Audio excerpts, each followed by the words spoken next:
Hello everyone, welcome to my channel.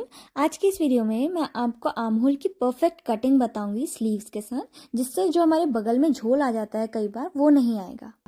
तो यहाँ पे मैंने कपड़ा लिया है और इसको 4 फोल्ड में रखा हुआ है फ्रंट और बैक पार्ट की कटिंग के लिए। अब यहाँ ऊपर की तरफ से हमें पहले आधा इंच पे निशान लगा लेना है सिलाई मार्जिन के लिए। तो ये मैंने निशान लगाया, अब इसको स्ट्रेट कर देना है।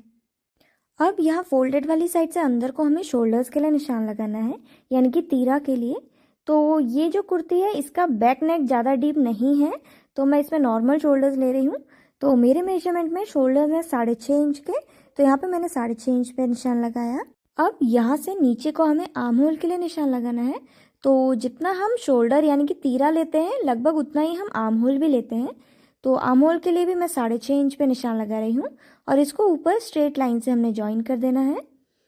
इसके बाद यहाँ पर हमें बस्ट के लिए निशान लगाना है। तो जितना भी आपका बस्ट साइज़ है आप उसका चौथाई भाग करें और आधा इंच की लूजिंग ऐड करें। जैसे मेरे मेजरमेंट में बस्ट है 34 इंच का, उसका चौथाई भाग किया और आधा इंच की लूजिंग ऐड करी तो आया 9 इंच। अब इसको हमें आर्म होल वाले पॉइंट पे स्ट्रेट ज्वाइन कर देना है। अब यहाँ शोल्डर से 14 इंच नीचे पे हमें एक निशान लगाना है। यहाँ पे हम कमर के लिए निशान लगाएंगे। तो जितनी भी आपकी कमर है आप उसका चौथाई भाग करिए और आधा इंच की लूजिंग ऐड करिए। मेरी कमर 28 इंच की है, तो उसका चौथाई भाग किया और आधा इंच की लूजिंग ऐड करी तो आया 7.5 इंच। अब जनरली हम क्या करते हैं, कमर को और ये बस्ट वाले पॉइंट को सीधा यानी कि स्ट्रेट लाइन से ज्वाइन कर देते हैं। मैं भी कई बार ऐसा ही करती हूँ, लेकिन इससे क्या होता है, यहाँ बगल वाला जो हिस्सा होता है हमारा आर्म होल के नीचे, यहाँ पर कपड़ा थोड़ा सा इकट्ठा हो जाता है तो फिटिंग अच्छी नहीं आती है। तो इसके लिए हमें क्या करना है, ये जो बस्ट वाला पॉइंट है इससे नीचे की तरफ को हमें 2 इंच पे पहले एक निशान लगाना है और यहाँ 2 इंच तक के कपड़े को हमें यहाँ पे स्ट्रेट करना है। तो देखिए 2 इंच तक हम इसको सीधा ज्वाइन करेंगे, उसके बाद हम यहाँ पे इसको कमर में टेढ़ा इस तरह से ज्वाइन कर देंगे। इससे क्या होगा, हमारा यहाँ पे फिटिंग अच्छी आएगी और कपड़ा बगल में इकट्ठा नहीं होगा। अब यहाँ पे पहले हमें बैक का आर्म होल कर्व बनाना है। तो उसके लिए यहाँ कोने से बाहर की तरफ को हमें 1 इंच पे यानी कि 1 इंच पे निशान लगाना है। उसके बाद ये जो हमने आर्म होल वाली लाइन खींची है ना, इसको मेजर करके इसका बिल्कुल बीचों बीच पे निशान लगाएंगे। तो इसको सेंटर से हम फोल्ड कर देंगे इंच टेप को और यहाँ पे निशान लगा लेंगे मिड पॉइंट पे। अब हमें इन दोनों पॉइंट्स को हल्का सा घुमाव देते हुए मिलाते हुए यहाँ पे आर्म होल कर्व बना लेना है। तो ये देखिए ये बैक का आर्म होल कर्व बन गया है। अब फ्रंट के आर्म होल कर्व के लिए ये जो कोना है यहाँ से अंदर को हमें आधा से 1.25 इंच पे निशान लगाना है। तो मैं यहाँ पे 1.25 इंच यानी कि 0.75 इंच पे निशान लगा रही हूँ। लेकिन यहाँ पे अगर आप स्मॉल से मीडियम साइज का बना रहे हैं तो आप 0.75 इंच पे निशान लगाइएगा। लेकिन अगर आप लार्ज या एक्स्ट्रा लार्ज का बना रहे हैं तो यहाँ पे आपको सिर्फ आधा इंच पे ही निशान लगाना है। अब इस पॉइंट को हमें ऊपर शोल्डर वाले पॉइंट पे यानी कि तीरा वाले पॉइंट पे स्ट्रेट लाइन से ज्वाइन कर देना है। तो यहाँ पर मैं फ्रंट आर्म होल शो करने के लिए ब्लू कलर की चॉक यूज़ कर रही हूँ।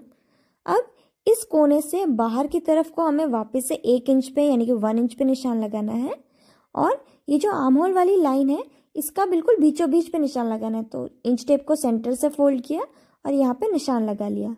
अब इन पॉइंट्स को हमें हल्का सा घुमाव देते हुए यानी कि मिलाते हुए इसको फ्रंट का आर्म होल कर्व बना लेना है।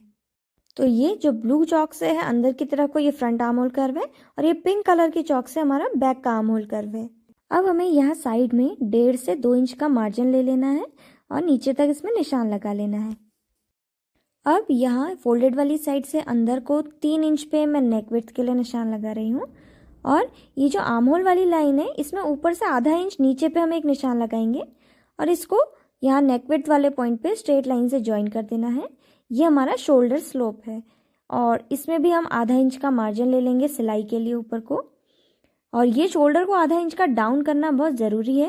अगर आप ऐसा नहीं करेंगे तो आपकी जो स्लीव है उसमें फिटिंग अच्छी नहीं आएगी और थोड़ा सा कपड़ा ऊपर शोल्डर में इकट्ठा हो जाएगा।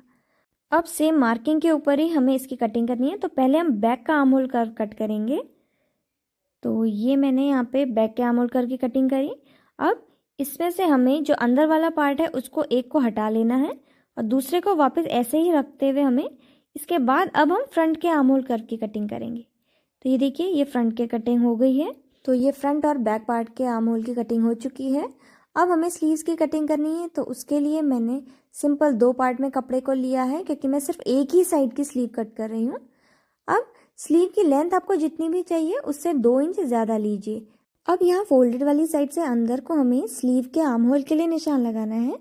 तो देखिए, जितनी भी हमने यहाँ कुर्ती कटिंग के टाइम पे आर्म होल की लंबाई ली थी ना, उससे 1 इंच हमें ज़्यादा लेना है। जैसे मैंने 6.5 इंच की आर्म होल की लंबाई ली, तो 1 इंच बढ़ा के यहाँ पे ले रही हूँ, तो 7.5 इंच पे मैं यहाँ पे निशान लगा रही हूँ। अब यहाँ से नीचे की तरफ को हमें 3 इंच पे एक निशान लगाना है और इस निशान को ऊपर यहाँ फोल्डेड वाली साइड में स्ट्रेट लाइन से ज्वाइन कर देना है। अब ये जो लाइन हमने खींची, इसके बिल्कुल बीचों बीच यानी कि मिड पॉइंट पर हम निशान लगाएंगे। तो इंच टेप को इस तरह से रख के सेंटर से फोल्ड कर देना है और यहाँ पे निशान लगा लेना है। इसके बाद इस पॉइंट से ऊपर की तरफ को आधा इंच पे निशान लगा लीजिए और इनको मिलाते हुए हल्का सा घुमाव देते हुए हमें यहाँ पे इस तरह से कर्व बना लेना है। बैक का आर्म होल कर्व बनाना है। तो ये बैक का आर्म होल कर्व बना है। अब फ्रंट के आर्म होल कर्व के लिए ये जो बाहर की तरफ वाला हिस्सा है ना, सेंटर से इधर को, यहाँ पे इसके नीचे को हम आधा इंच पे निशान लगाएंगे। देखिए इस तरह से, और यहाँ से मिलाते हुए और नीचे की तरफ को करते हुए इसमें हमें इसको फ्रंट आर्म होल कर्व बनाना है। तो इस तरह से सेंटर पे हमने मिलाया। देखिए, मैं ब्लू कलर की चौक यूज़ कर रही हूँ फ्रंट आर्म होल कर्व के लिए। अब नीचे की तरफ को इस तरह से मिलाते हुए हमें ज्वाइन कर देना है। तो ये एस की तरह शेप बनेगा। तो ये हमारा फ्रंट आर्म होल कर्व है। अब नीचे की तरफ पे 5.5 इंच पे मैं मोहरी के लिए निशान लगा रही हूँ और इसको हमें यहाँ ऊपर स्ट्रेट लाइन से ज्वाइन कर देना है। अब यहाँ साइड में जो मार्जिन लेना है, देखिए वो जितना हमने यहाँ कुर्ती में लिया है साइड मार्जिन, उतना ही हम यहाँ स्लीव में भी लेंगे। तो कुर्ती में मैंने 1.5 इंच का लिया, तो स्लीव में भी मैं यहाँ पे 1.5 इंच का ही ले रही हूँ। तो नीचे तक मैंने 1.5 इंच पे निशान लगाया और इसको पहले बाहर को सीधा ज्वाइन किया और नीचे को 1.5 इंच का मार्जिन लेते हुए लाइन खींच देनी है। अब कटिंग के लिए हम पहले बैक वाले आर्म होल कर्व की कटिंग करेंगे और इसकी कटिंग के बाद हमें स्लीव को ओपन करके रख देना है और ओपन करके रखने के बाद अब हम इसके फ्रंट आर्म होल कर्व की कटिंग करेंगे। तो इस तरह से मार्किंग के ऊपर हमें इसकी कटिंग कर लेनी है। तो ये हमारे स्लीव की भी कटिंग हो गई है। तो इसी तरह से अगर आप आर्म होल की कटिंग करके स्लीव को ज्वाइन करेंगे तो आपके आर्म होल में फिनिशिंग बहुत अच्छी आएगी और झोल नहीं आएगा।